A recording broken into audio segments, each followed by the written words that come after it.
السلام علیکم viewers, welcome in my new podcast. اور آج میرے ساتھ موجود ہیں نہایت ہی سلجھی ہوئی شخصیت مسٹر رمیز احمد.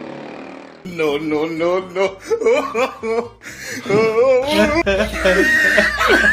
ابے یہ ویڈیو نہیں لگانی، ہٹا یہ ویڈیو. وہ ویڈیو آ گئی تھی. تو نہایت ہی سلجھی ہوئی شخصیت مسٹر رمیز احمد. گجب بےعزتی ہے. 2023 آنے والا ہے اور آپ کو مبارکباد بھی دیتا ہوں، لیکن یہیں پر ایک سوال ہے کہ نیو ایئر نائٹ کو کیسے منایا جائے. آج کل کی نوجوان نسل مجھ سمیت بڑے زور و شور اور مستی مذاق میں ہم اس کو منا رہے ہوتے ہیں. تو آج ہم اپنے مہمان خصوصی سلجھی ہوئی شخصیت سے جانیں گے نیو ایئر نائٹ کو کیسے منایا جائے. طارق نور صاحب، سب سے پہلے تو آپ کا بہت بہت شکریہ کہ آپ نے مجھے اپنے پروگرام میں انوائٹ کیا. اور جہاں تک بات ہے کہ نیو ایئر نائٹ کس طرح منانی چاہیے اور منانی چاہیے یا نہیں، خیر ایک بہت زیادہ نازک صورتحال ہے. کبھی لائیو مت بٹانا ہے.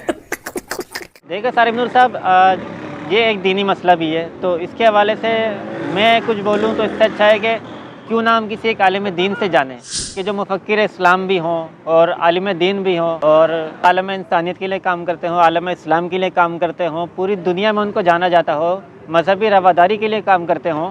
تو کیوں نہ ہم کسی ایسے شخص سے، ایسے عالم دین سے اس مسئلے کو سنیں. یار آپ بات تو صحیح کر رہے ہیں، لیکن ایسی کون سی شخصیت ہے اس دنیا میں موجود؟ میں آپ کو نام کیا بتاؤں، آئے ان کی ویڈیو دیکھتے ہیں. یہ دیکھیں. سال نو شروع ہو رہا ہے، نیا سال. نئے سال کو ویلکم کرنے اور سیلیبریٹ کرنے کے جدا جدا طریقے ہوتے ہیں. ایک میڈیٹیشن کی شکل میں کہ ہم سوچیں. الگ الگ سوسائٹیز میں، الگ الگ کلچرز میں نئے سال کو سیلیبریٹ کیا جاتا ہے پمپ اینڈ شو کے ساتھ اور شور و غوغا کے ساتھ. یہ اپنا اپنا کلچر ہوتا ہے، اپنا اپنا طریقہ ہوتا ہے. مگر جو اولیاء صوفیاء، وہ جب نیا سال آتا ہے اور پچھلا سال ختم ہوتا ہے تو اس کو کسی اور طریقے سے سیلیبریٹ کرتے ہیں. جیسا کہ امام غزالی نے لکھا رحمۃ اللہ تعالی علیہ.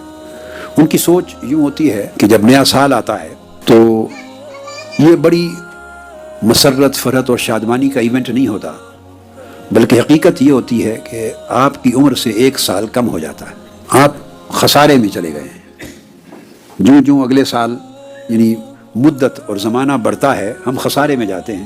یعنی ہماری عمر کا 1 سال کم ہو گیا. اب 1 سال کم ہونے کا معنی کیا ہے؟ اس کا معنی یہ ہے کہ اگر عمر کا جو حصہ گزر گیا، اگر ہم نے اس میں زیادہ کمائی نہیں کی آخرت کے لیے، جو اینڈ لیس لائف آنے والی ہے، ایور لاسٹنگ زندگی آنے والی ہے، اگر اس کے لیے ہم نے اسپریچولی ارن نہیں کیا تو وہ حصہ ہمارا لاس کا حصہ ہے. جس بزنس میں ارننگ زیادہ نہ ہو، بزنس کے اس حصے کو آپ کہتے ہیں کہ لاس ہوا. تو اگر ہم نے ارن زیادہ نہیں کیا تو اس کا مطلب ہے جو حصہ زندگی کا گزرا وہ لاس میں گیا. تو 1 سال اور بڑھنے کا معنی یہ ہوا کہ لاس کا جو حصہ ہے وہ بڑھ گیا. اور اب باقی زندگی جو بچی، جس کا کچھ اندازہ نہیں ہے، معلوم نہیں وہ کب ختم ہو جائے، مگر اتنی بات ڈیفینیٹ ہے کہ اس میں سے 1 سال کم ہو گیا. اب وہ ارن کرنے کے لیے بقایا حصہ بچ گیا. اگر ہم سنور گئے، ہم نے اپنی لائف میں چینج پیدا کر لی، تو اب سوچ یہ ہے، کنٹمپلیٹ یوں کرنا ہے کہ اگر ہم اپنے آپ کو تبدیل کرنے پر اور آخرت کے لیے بیٹر ارننگز کے لیے تیار ہو جائیں تو ہمارے پاس اب جو مہلت پہلے تھی اس سے 1 سال کم رہ گئی. تو ارننگز کے لیے ٹائم کم رہ گیا اور لاس کا عرصہ بڑھ گیا. یہ ایک نئے سال کو سیلیبریٹ کرنا، کنٹمپلیٹ کرنے کی شکل میں، میڈیٹیٹ کرنے کی شکل میں، اپنے حوال پہ ریفلیکٹ کرنے کی شکل میں، سوچ بچار اور تفکر اور تدبر کی شکل میں، یہ ایک طریقہ ہے.